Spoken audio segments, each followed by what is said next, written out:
حسب معمول رمضانی مسائل کا 14واں ایپیسوڈ آپ کی خدمت میں پیش ہے اور شروع کرتے ہیں مضامین کا سیکشن۔ تو پہلا عنوان ہے افطاری اور ہماری کوتاہیاں۔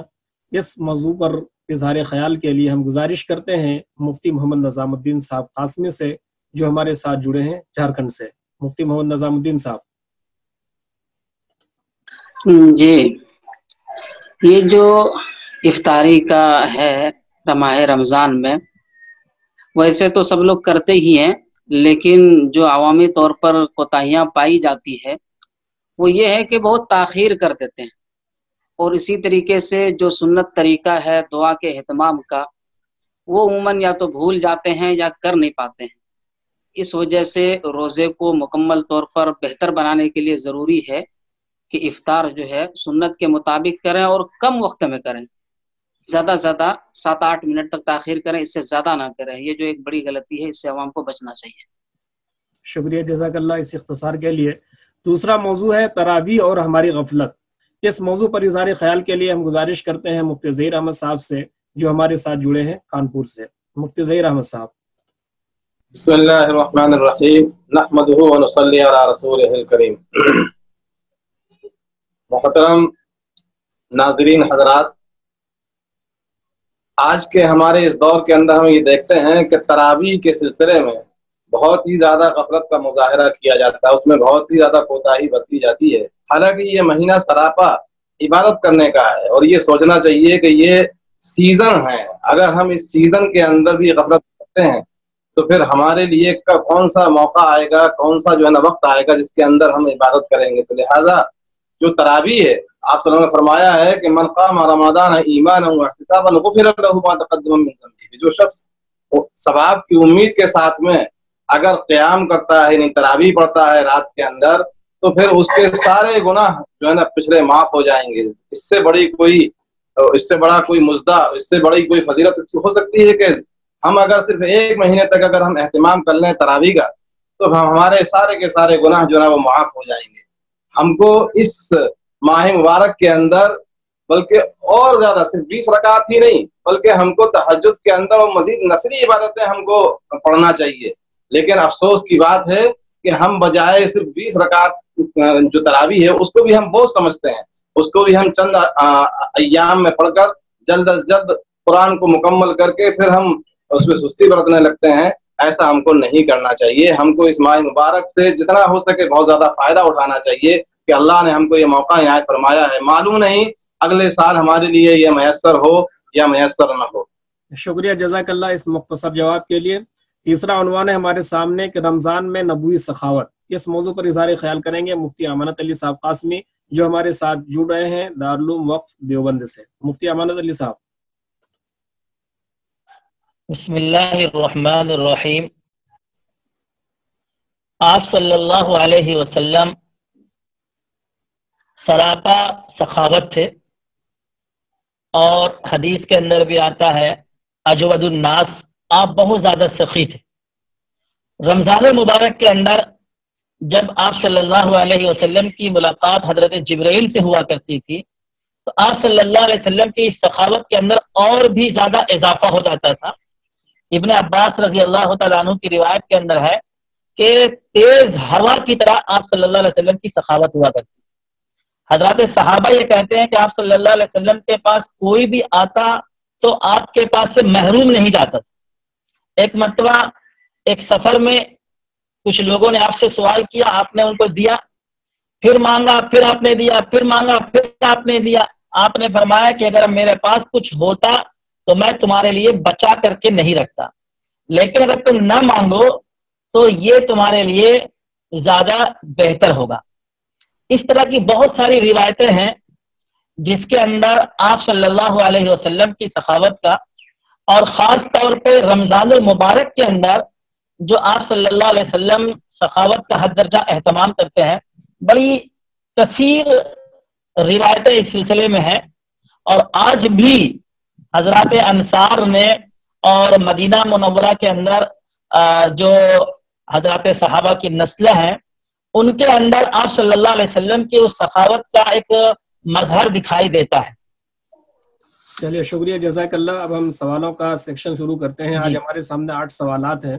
پہلا سوال یہ ہے کہ ایک عورت اگر گرمی میں روزے رکھتی ہے تو بلڈ پریشر کم ہو جاتا ہے، دل کی دھڑکن کم ہو جاتی ہے، بدن سے پسینہ نکل جاتا ہے، اور یہی اگر روزے سردی کے موسم میں رکھتی ہے تو یہ پریشانیاں نہیں ہوتی ہے۔ تو اگر رمضان گرمی کے موسم میں آ رہا ہے تو کیا اس رمضان میں قضا کر کے، روزے چھوڑ کر کے سردی کے موسم میں روزہ رکھ سکتی ہے یا نہیں؟ مفتی ظہیر صاحب۔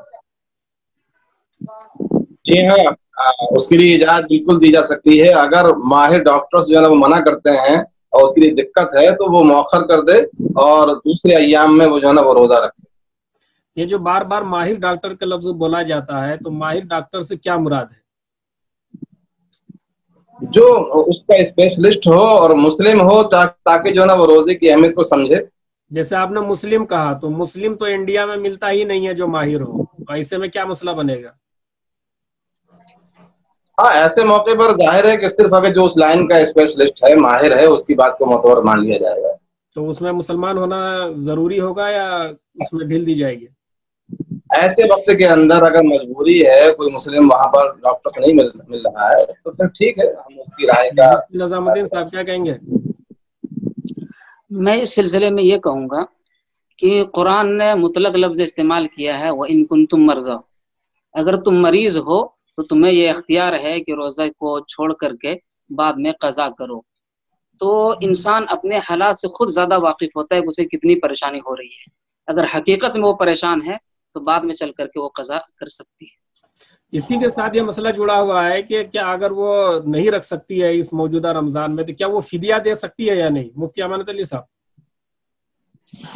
اگر جیسا کہ سوال کے اندر بھی وضاحت ہے کہ سردی کے موسم میں وہ رکھنے پر قادر ہو جاتی ہے، تو اگر رمضان کے روزے کی قضا کی طاقت ہو تو ایسی صورت میں فدیہ دینا درست نہیں ہوگا۔ ہاں، اگر قضا رکھنے سے بالکل نا امیدی اور مایوسی ہو جائے تو پھر ایسی صورت کے اندر فدیہ دیا جا سکتا ہے۔ چلیے شکریہ، جزاک اللہ۔ دوسرا سوال ہے کہ اگر سونا چاندی نصاب کو نہیں پہنچ رہا ہے تو زکوٰۃ نکالنے کی کیا صورت ہوگی؟ مفتی محمد نظام الدین صاحب۔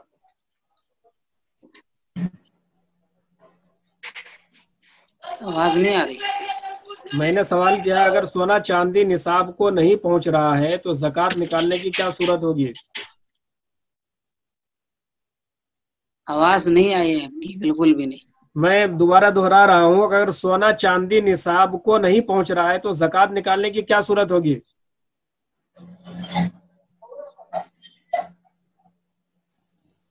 مفتی ظہیر صاحب۔ جی، اس صورت کے اندر ظاہر ہے کہ جب کسی بھی نصاب کو، سونے یا چاندی کے کسی بھی نصاب کو وہ اس کا نہیں پہنچ رہا تو زکوٰۃ واجب نہیں ہے۔ جب زکوٰۃ واجب نہیں ہے تو نکالنے کی ضرورت نہیں ہے۔ سوال میں خود مذکور ہے کہ نصاب کو نہیں پہنچ رہا تو واجب ہی نہیں ہوگا۔ چلیے تیسرا سوال ہے کہ کورونا لاک ڈاؤن میں بھیڑ جمع بندی پر پابندی لگ گئی ہے، تو کیا ایسی میں 20 رکعت کے بجائے 8 رکعت تراویح پڑھ سکتے ہیں؟ مفتی امانت علی صاحب۔ جی دیکھیے، بھیڑ تو یہاں پر لگ نہیں رہی ہے، چونکہ مسجد کے اوپر پابندی ہے، مسجد بند ہے، لوگ گھروں کے اندر تراویح پڑھ رہے ہیں، اور جب گھروں میں تراویح پڑھ رہے ہیں اور گھروں میں اپنے افراد کے ساتھ رہنا ہی ہوتا ہے، سونا ہوتا ہے، تو پھر میں نے سوال ہمارا یہ ہے کہ کیا بھیڑ کی پابندی کی وجہ سے، یعنی بھیڑ ہے اور اس میں 20 رکعت کے بجائے 8 رکعت پڑھ سکتے ہیں یا نہیں پڑھ سکتے ہیں؟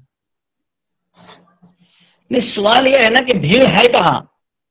بھیڑ تو کہیں ہے ہی نہیں۔ جو مسئلہ ہے خلاف واقعہ ہے تو اس کا جواب کیسے دیا جا سکتا ہے؟ آپ یہ بتلائیے کہ بھیڑ ہے کہاں؟ ہے نا، صورت ہمارے سامنے یہ ہے کہ کورونا لاک ڈاؤن کی بھیڑ پر پابندی ہے اور بھیڑ جمع ہو رہی ہے، تو ایسے میں اگر بھیڑ جمع ہو گئی ہے تو کیا 20 کے بجائے 8 پڑھ سکتے ہیں جلدی میں؟ بھیڑ کی صورت میں تو 8 کی بھی ممانعت ہے، بھیڑ تو 8 بھی نہیں پڑھ سکتے ہیں آپ، زیادہ نہیں پڑھ سکتے۔ مسئلہ بھیڑ کا نہیں ہے، بھیڑ اگر ہو تو 8 بھی پڑھنے کی اجازت نہیں ہے یہاں پر ملکی قانون کے اعتبار سے۔ اچھا چلیے خیر ٹھیک ہے۔ ہم چوتھا سوال ہے کہ افسانہ کی شادی شیر خان سے ہوئی تھی، آپسی نا اتفاقی یعنی لڑائی جھگڑے کی وجہ سے شیر خان نے افسانہ کو دیا ہوا سارا سامان واپس کر دیا اور طلاق نہیں دیا۔ افسانہ اور شیر خان نے دوسری شادی کر لی ہے اور دونوں کے بھی بچے ہیں، تو کیا افسانہ دوسری شادی کر سکتی ہے یا نہیں؟ یہ سوال بھیجا ہے زبیر خان صاحب نے کوچین کیرلا سے. کیا فرماتے ہیں مفتی ظہیر احمد صاحب؟ ایسے موقع پر شوہر کو ایسا نہیں کرنا چاہیے کہ جب اس کو رخصت کر دیا ہے تو طلاق بھی دے دینا چاہیے تھا. اور یہاں تو عجیب بات یہ ہوئی ہے کہ انہوں نے بغیر شادی کیے ہوئے، خاص طور سے اس کی بیوی نے بغیر طلاق کے دوسری جگہ شادی کر لی ہے. اس طریقے سے دوسری جگہ نکاح بھی درست نہیں ہوگا جب تک کہ وہ طلاق نہ دے. اور اس بیچ کے اندر جو بھی بچے وغیرہ ہوں گے اس کا نسب جو ہوگا وہ پہلے شوہر سے ثابت ہوگا، ہے نا، بشرطے کہ وہ شوہر جو ہے اس کا انکار نہ کرے. اچھا، یہ جو دوسرے سے شادی کر لی ہے اگرچہ نہیں ہوئی ہے، تو جو ان سے جو بچے ہوئے ہیں تو کیا وہ پہلے ہی شوہر کی طرف منسوب ہوں گے؟ جی، اس لیے کہ نکاح ہی درست نہیں ہوا. جو دوسرا اس نے نکاح کیا ہے بغیر طلاق کے کیا ہے تو وہ نکاح ہی نہیں. اس بچے کو کیا کہا جائے گا؟ حلالی کہا جائے گا یا حرامی کہا جائے گا؟ پہلا شوہر انکار کرتا ہے تو پھر جو ہے نا وہ غیر ثابت النسب ان کو قرار دیا جائے گا. اور زیادہ سے زیادہ جو دوسرا شوہر ہے اس سے وہ نکاح کرے گی تو اس کے بعد اس کو، ورنہ وہ غیر ثابت النسب مانے جائیں گے جب تک کہ باضابطہ نکاح. اگلا سوال ہے اسی سے جڑا ہوا کہ اب اگر شیر خان افسانہ کو طلاق دینا چاہے تو پھر طلاق دینے کی کیا صورت ہوگی؟ مفتی امانت علی صاحب.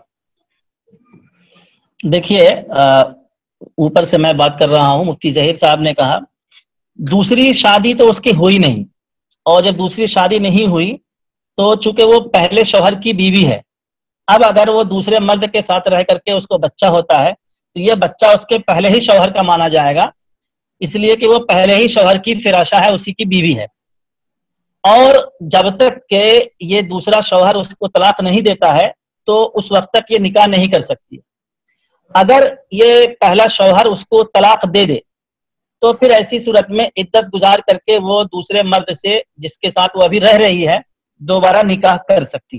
اس میں سوال یہی ہے کہ پہلا شوہر شیر خان اگر طلاق دینا چاہے افسانہ کو تو کیسے دے؟ بس جیسے نارملی طلاق دیا جاتا ہے ویسے دے سکتا ہے؟ جی ہاں، نارملی طلاق دے دے گا وہ. چلیے اگلا سوال ہے کہ نماز کے قیام میں سورہ فاتحہ اور کوئی سورت پڑھنے کے بعد پھر غلطی سے دوبارہ سورہ فاتحہ پڑھ دے تو کیا اس سے سجدہ سہو واجب ہوگا یا نہیں؟ مفتی ظہیر صاحب. نہیں، ایسی صورت میں سجدہ سہو واجب نہیں ہوگا. اس کے لیے آپ عالمگیری کو صفحہ نمبر 126 جلد نمبر 1 میں دیکھ سکتے ہیں کہ چونکہ سورہ فاتحہ کے بعد جب اس نے سورت کو پڑھ لیا ہے اور پھر دوبارہ وہ پڑھ رہا تو یہ تکرار فاتحہ نہیں مانا جائے گا، لہٰذا سجدہ سہو کا وجوب نہیں ہوگا.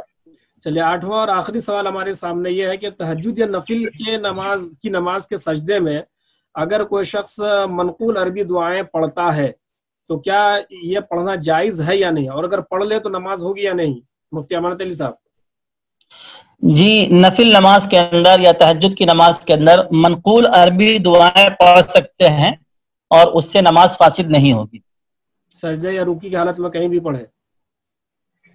جی، سجدے کا سوال ہے، سجدے میں پڑھ سکتے ہیں. اچھا، رکوع میں؟ رکوع میں بھی پڑھ سکتے ہیں. اچھا، تو چلیے شکریہ، جزاک اللہ. یہ تھے آج ہمارے ساتھ مفتیان کرام جنہوں نے کچھ مضامین پر اظہار خیال کیے اور 8 ان مسئلوں کا جواب دیا جو آپ نے جہازی میڈیا کو بھیجا. اگر آپ بھی چاہتے ہیں کہ آپ کے سوالات کا یہ مفتیان کرام جواب دیں تو آپ اس نمبر پر اپنے سوال، نام اور پتے کے ساتھ بھیج سکتے ہیں. اگلے ایپیسوڈ میں آپ کے مسئلے کو رکھا جائے گا اور مفتیان کرام جواب دیں گے. تب تک کے لیے خدا حافظ.